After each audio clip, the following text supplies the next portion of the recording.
Because if I know the field at this location, then if I have a pet charge, I know how it'll behave at that location. Okay. So really, what you want is, so the electric fields are denoted by E. This is what I really want. The electric field at all locations. Okay. This is what is called a vector field. What does that mean? At every location, you associate a vector. Okay. So what that would mean is, let's say, at this location, the electric field is pointing like that, and it's strong. Okay. So,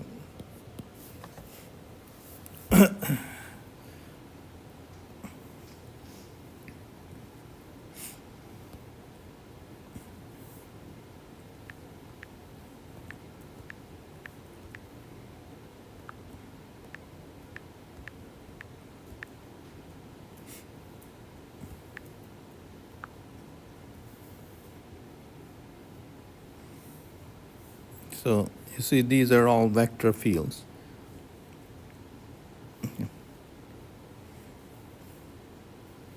So the value of the vector at this location is that, and so on.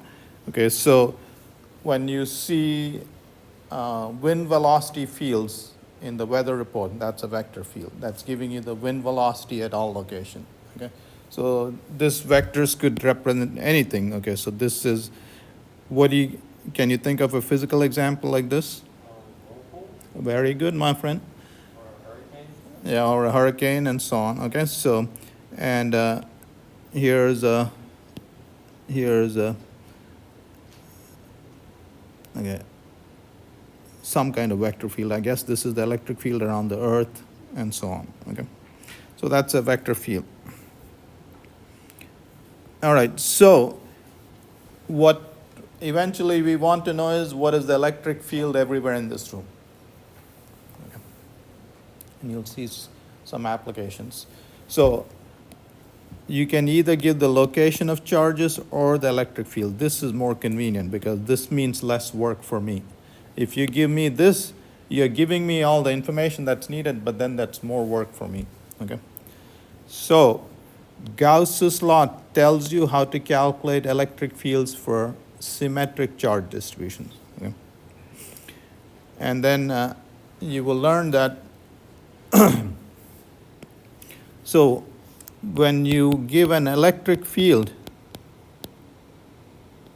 what do you have to give?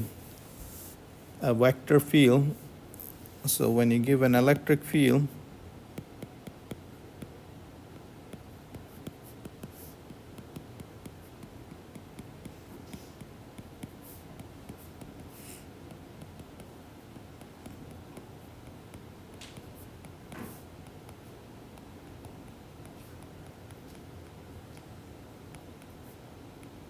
what did I just write? You broke it up into 3 components. Yeah. So when you're giving me this, you really have to give me 3 functions. Okay, so to specify an electric field, you really have to give me 3 functions. All right, so what is this chapter about? This chapter is, if you have a, okay, let's,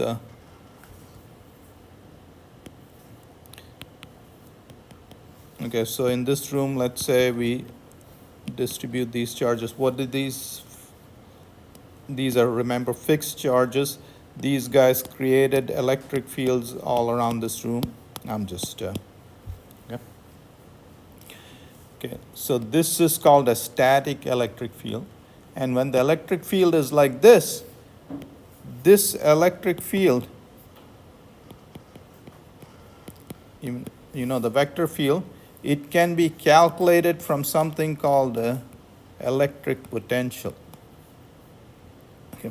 And this is a scalar field. This is just one function.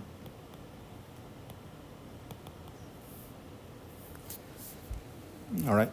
So for a static electric field, we'll show you that You don't have to give me a vector field, you can just give me a scalar field, okay?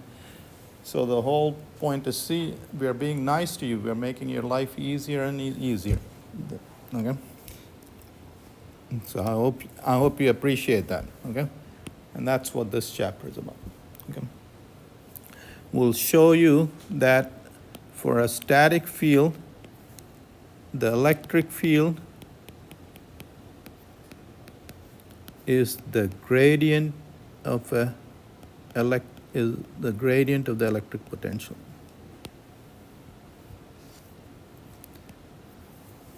And if anybody can tell me what the gradient operator does, I'll buy you a soda, maybe. Yep. It's the partial derivatives Right. of x. Right, that's what that is, but what does it do? What does it tell you? So very good, it's partial derivatives. It's sum of partial derivatives. We've talked about this in physics 1, yep. Does it show the rate of change of the E field? Well, yeah, derivatives tell you the rate of change. So this is telling you how V is changing as you're going along the X direction. This is telling you how V is changing as you're going along the Y direction. This is telling you how V changes as you go along the Z direction. But what does the combination tell you? Tell you how it changes in a step in any direction. This is telling you in what direction it's changing the fastest. That's what the gradient operator tells you. Okay, so if it tells you the electric potential is changing the fastest in this direction, and it's telling you the rate of change. So electric potential is measured in volts. So this will tell you it's changing 100 volts per meter. If you're going in that direction, the gradient operator is telling you 100 volts per meter or 500 volts per meter or whatever the value of that is. And what is this equation telling you? If the gradient operator is pointing in that direction, the electric field is pointing in the opposite direction. Okay?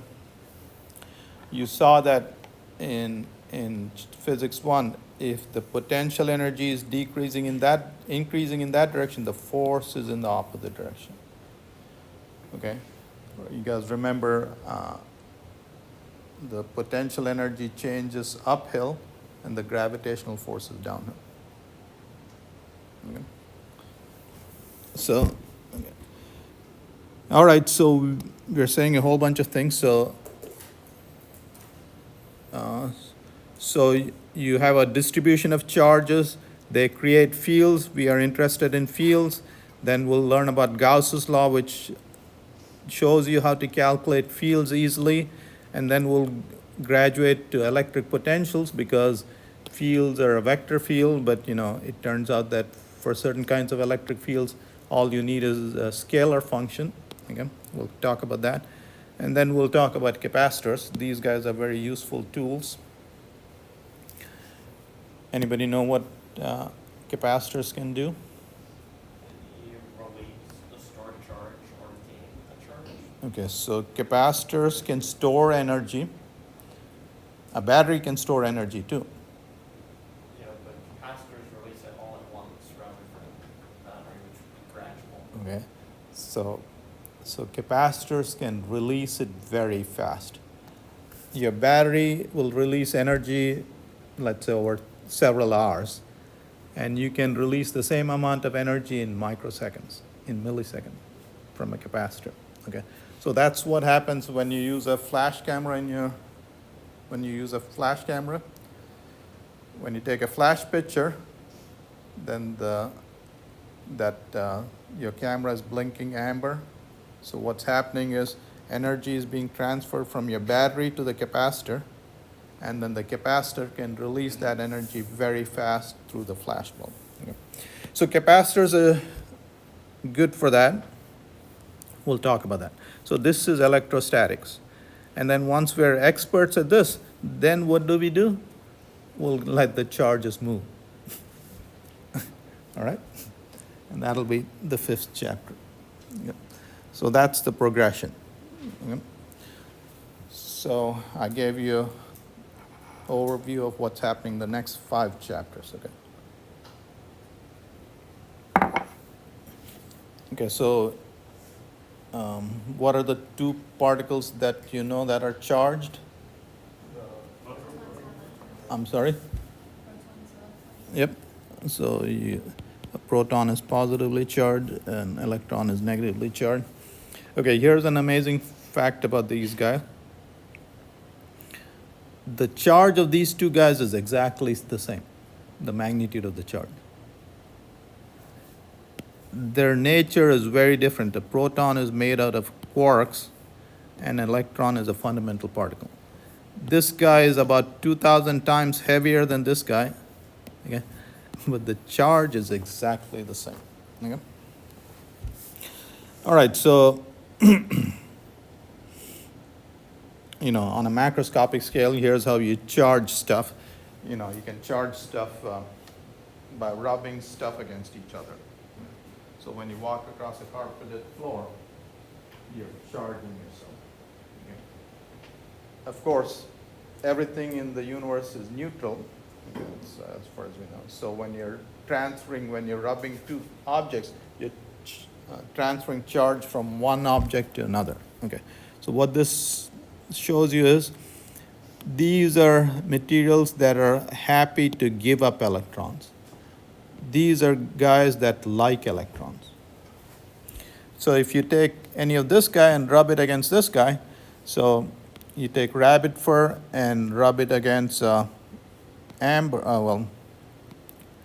rubber, let's say, this rabbit fur will give up electrons and the rubber will take electrons. So this material will become positive and this material would become negative. Okay. So this is called triboelectric charging. That's charging via friction. Okay. So let me show you. There we go. All right, so the balloon is a rubber balloon, and this is a rubber balloon, and this is wool. And let's see, what does our diagram say? If you rub rubber against wool, the wool should get positively charged, and the rubber should attract electrons. Okay, so let's see. Of course, this is a simulation, and that is what will happen. Okay.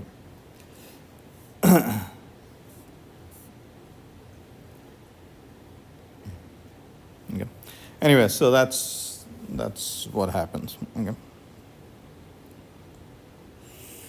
Okay, and you guys have all experienced this. You walk across a carpeted floor and you go touch your doorknob and you get a shock. Okay. And you get a shock in the winter because in the summer, with the air being humid, your charge dissipates very quickly. In dry air, your charge doesn't dissipate and you get a shock. Yeah. All right, anyway, so this is triboelectric charging. That is charging via friction. Yeah. Like charges repel each other, unlike charges attract each other. Yeah.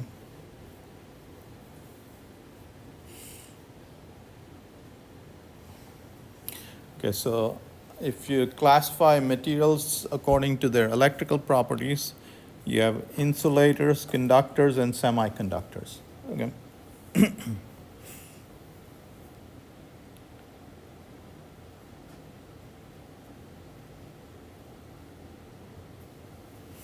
All right, so let me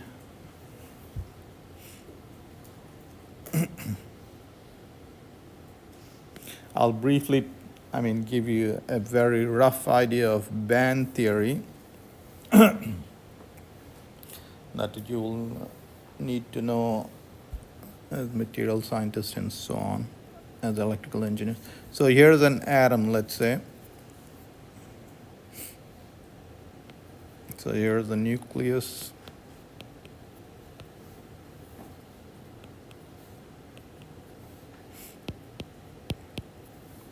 So this is a carbon atom. Okay. And see this level has 4 electrons. How many electrons can this shell hold? 8. 8. Okay, so it's half full.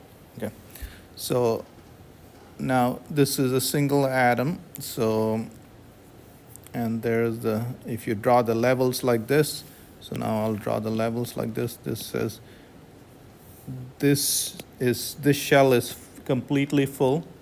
This shell is half full. Okay. Okay. Now what we're going to do is, this is for a single atom. Now, of course, we are rich, so we'll go buy a whole bunch of atoms. Yeah. And they form in a crystal. And when you bring all these atoms together, when you bring a crystal together, this is the level of each atom. This level will become a band.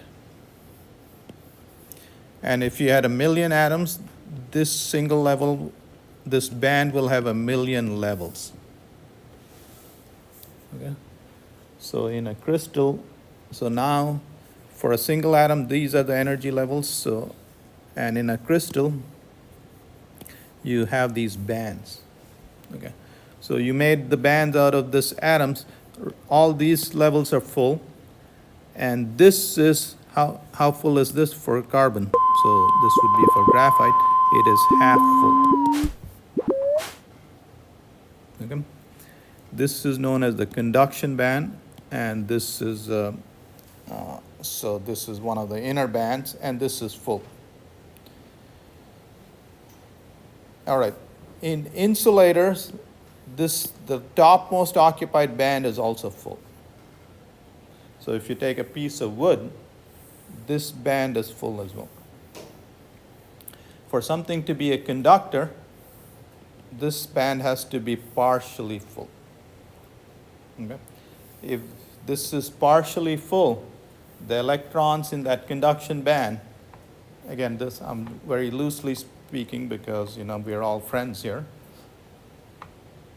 If it's partially full, then the electrons will behave like, you can model them as electrons behave like the air in this room. So those will behave like free electrons. Okay? All right.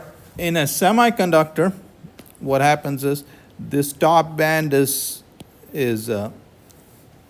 empty, but there are impurities which have electrons that can excite these electrons.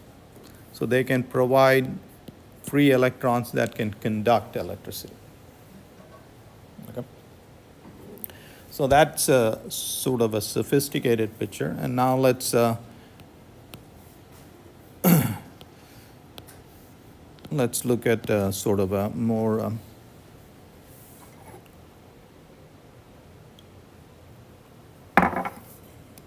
okay. So here's a battery, here's a piece of wood, and I'll connect this battery to a piece of wood. Okay. So in a piece of wood, here are the atoms in the wood, and again, very simplistic picture.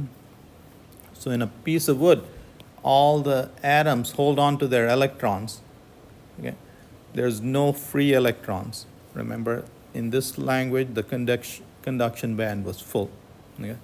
There is no free electrons, and what the battery does is, you learn, it can shoot out electrons, but these electrons can, in the metal wire, there's free electrons, but they can't go through here because there's no free electrons here. In a metal,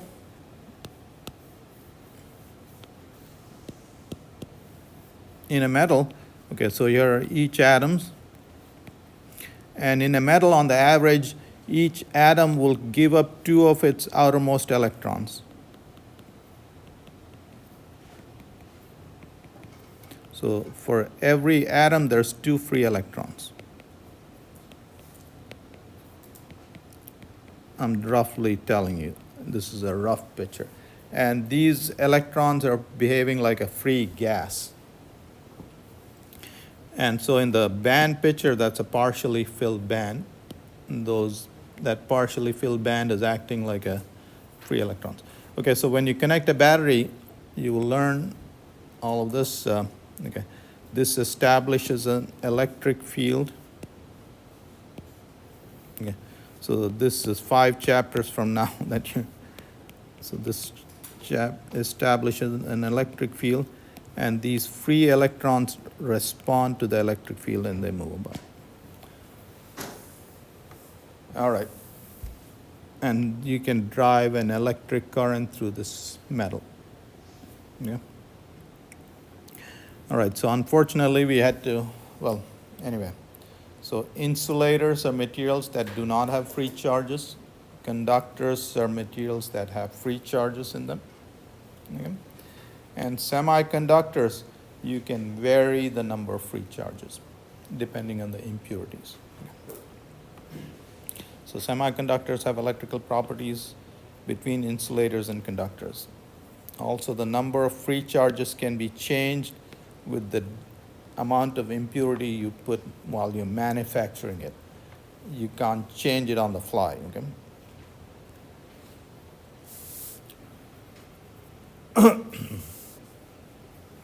Okay, so charging by induction.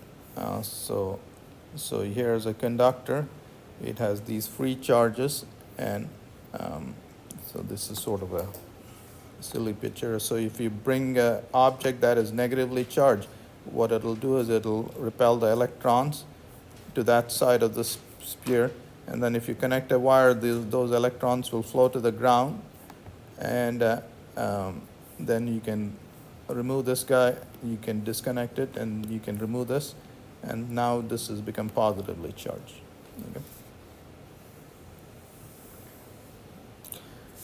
All right, Mr. Coulomb figured out how two charges interact with each other. Okay. So we had learned that through experiments, like charges repel each other, and this positive charge repels him with a force. Okay, let's say he repels him with a force of 10 pounds. What does this guy do to him? This guy repels him with a force of 10 pounds. What does this guy do to him? Exactly, that's Newton's third law. Every action is equal and opposite. A reaction is equal and opposite to an action. Okay. The magnitude of this force, the law for this, the magnitude of this force was given by Mr. Coulomb. The magnitude of this force is equal to K, a Coulomb's constant, after Mr. Coulomb, times the product of the charges divided by the distance squared. Okay. And that's Coulomb's law. So this is Coulomb's law. Okay. So the magnitude of the force is proportional to the product of the charges and inversely proportional to the distance squared. Okay. The electrostatic force is very large. Okay. That's why everything is neutral. If you separate charges, because the force is so large, a positive charge will go find itself an electron and neutralize itself. Okay. In a thundercloud, you separate charges, and you see the immediate effect. Lightning happens, and the charge is being neutralized. Okay. So the magnitude of the force is this proportionality constant times the product of the charges divided by the radius squared. This proportionality constant is a large number, okay, and so it's reflective of the fact that the electrostatic force is large. All right, this slide illustrates how large this electrostatic force is. The electrostatic force is enormous compared to gravitational force. Okay, so when the electrostatic force is talking, you can, in those situations, you can ignore the gravitational force. Okay? So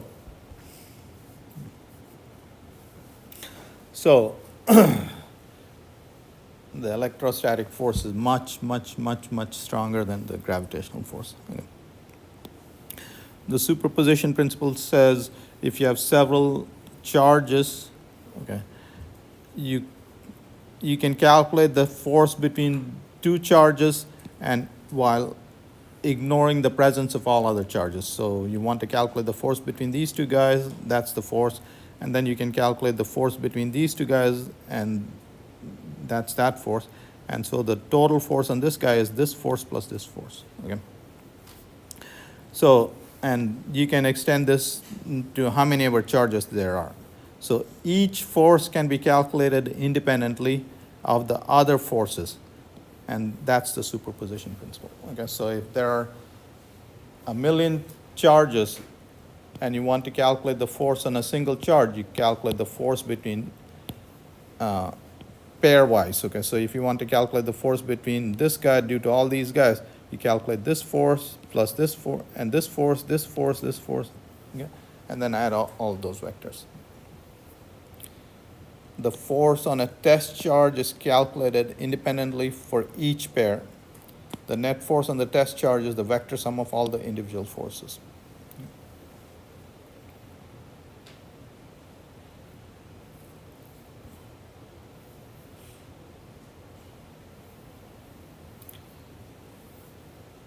Okay, so in nature, it turns out there are only four kinds of forces. There's a strong force, there's the electromagnetic force, and there's something called a weak force and the gravitational force. And the names come from their relative strength. So if the strong force was 1 unit, if the strength was 1 unit, the strength of the electromagnetic force is 100 times weaker. The weak force is 1,000,000 times weaker. So it's 10,000 times weaker than the electromagnetic force. And the gravitational force is 10 to the minus 43 times. So it's very weak. So here's the deal. If this guy is talking, you can ignore all these guys. If this guy is not talking and this guy is talking, you can ignore these guys. Okay. So now let me give you an example of this stuff.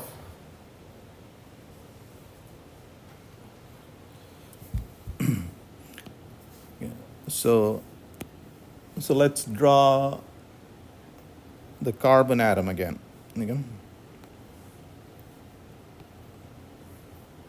The carbon atom, the atomic number is 6, and it has 6 protons. And it has 6 neutrons. And then it has 6 electrons.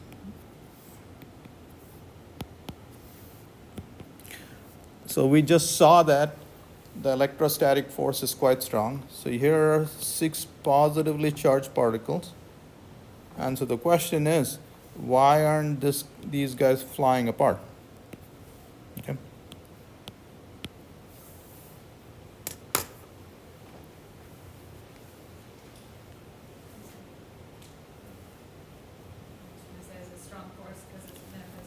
Yeah, so this is an electrostatic force.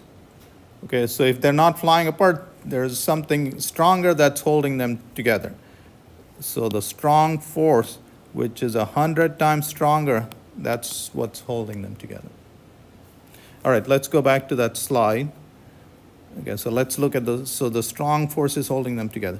Look at the range of the strong force. It's 10 to the minus 15 meters. What does that mean? For the strong force to come in play, these guys have to be within 10 to the minus 15 meters. Okay, so if they're 10 to the minus, so the size of an atom is 10 to the minus 10 meters. So let's go back here. So if you had a proton here and a proton there, that's too far apart, and the strong force would not apply. Would not be in play. And then if the proton is this far apart, it will fly away. So it turns out that all the nuclei of all those atoms, they're roughly 10 to the minus 15 meters. Okay, so that's when the strong force can hold the protons together. And that's why the size of the nuclei are 10 to the minus 15 meter. Okay? So here's a good one to remember. If the size of an atom is the size of a football field, the size of a nucleus is the size of a marble. Okay, so the nucleus is tiny inside an atom. Okay? And that's because the range of the strong force is small. Okay, so this is the range of the strong force. The range of the electromagnetic force is infinite. The range of the weak force is 1,000 times smaller than the range of the strong force. Okay, so the weak force, the range is 1,000 times, and the range of the gravitational force is infinite as well. Okay, in quantum theory, forces are mediated by particles, mediating particles. These are called bosons. Okay, gluons mediate the strong force. Photons mediate the electromagnetic force. The W and Z boson mediate the weak force. And so we have seen all these guys, we have discovered all these guys, but we haven't seen a graviton. It's postulated. Okay? So we don't know if it exists or not. Okay? So